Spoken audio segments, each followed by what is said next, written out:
Hey, what's up, Solutioneers? Welcome back to the blog. Today we're going to dive a little deeper into Extended Producer Responsibility, or EPR for packaging, which is a policy tool that makes consumer brands responsible for the environmental impacts of their packaging. Now, we've got lots and lots of content on EPR, so if you want to dig in, you can go to upstreamsolutions.org, access all our content, and don't forget to sign up for our weekly email if you haven't already. So first off, a little context. Even though EPR has in theory been about creating a circular economy for packaging, and in many cases, the laws explicitly talk about packaging reduction, in practice, the only goals that have been applied in legislation are recycling targets.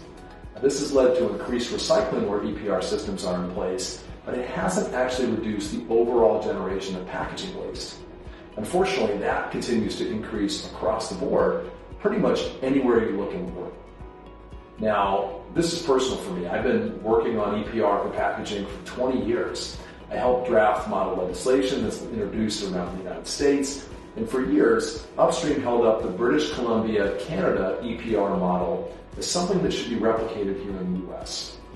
Now we've got more than a decade of data from BC's EPR law, and it's true that diversion from landfill rates went up from 42 to 59%, but overall waste generation is up 37% over that same time, and per capita waste generation is up 23%. So essentially, EPR hasn't put a dent in the things that actually matter. Recycling in and of itself doesn't matter. What matters is reducing the extraction of natural resources, of trees, oil, gas, etc., currently used for packaging. Number two, reducing the amount of energy needed to create and transport consumable products. And number three, reducing the amount of waste and pollution associated with consumable products on the back end. Now, if packaging generation continues to rise, then more recycling will not accomplish any of the things that matter in the real world, which needs to be about reducing the stress on the planet from human consumption. Now, at Upstream, we like to talk about the low-hanging fruit being unnecessary overconsumption. And what we mean by that is that single-use packaging systems are, by design, about unnecessary overconsumption. Single-use packaging is an artifact of the post-World War II economy. Prior to the war, reusable packaging was the norm. But during the war, the extraction, mining, and manufacturing industries, they had ramped up their production levels to serve the war effort, and business was good. But once the war was over, they were like, well, what are we going to do now? And their answer was to keep churning all these materials, all these natural resources through the economy. And one of the big ideas was to sell these materials like aluminum, paper, and eventually plastic in the form of disposable products. Extraction companies like mining, paper, and eventually petrochemical corporations began to develop partnerships with consumer goods, fast food, and beverage companies. Soda, beer, and dairy companies shifted their packaging away from refillable glass to disposable aluminum, glass, and plastic containers for soft drinks and other beverages, other consumer goods. So what that means is that today, 15% of wood harvested, 22% of aluminum mined, 40% of plastic created, and 50% of glass produced goes to make single-use packaging for consumable products. That packaging is used once and then either trashed, recycled, or littered. Now, the system is really built around the concept of packaging as a product, and it requires extensive global supply chains for production and recycling, and justifies the unnecessary extraction of precious natural resources on the front end while creating significant amounts of waste and pollution impacts on the back end. Who benefits from this way of consuming?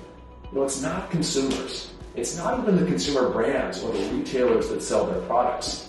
It's the extraction companies on the front end and the waste management companies on the back end. Take, make, waste. And more recycling, while important, doesn't really do anything to disrupt this system of unnecessary overconsumption. But the good news is that the new reuse economy does. This is where consumable products come in reusable packaging, and where reuse infrastructure for collection, for reverse logistics, and washing and sanitizing and refilling and restocking serves consumers in local and regional supply chains. This system is built around the concept of packaging as a service and not a product.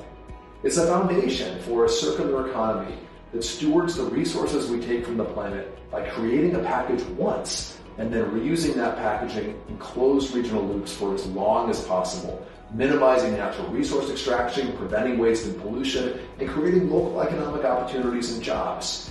EPR can and should be about creating a circular economy for packaging that prioritizes reduce and reuse above recycling.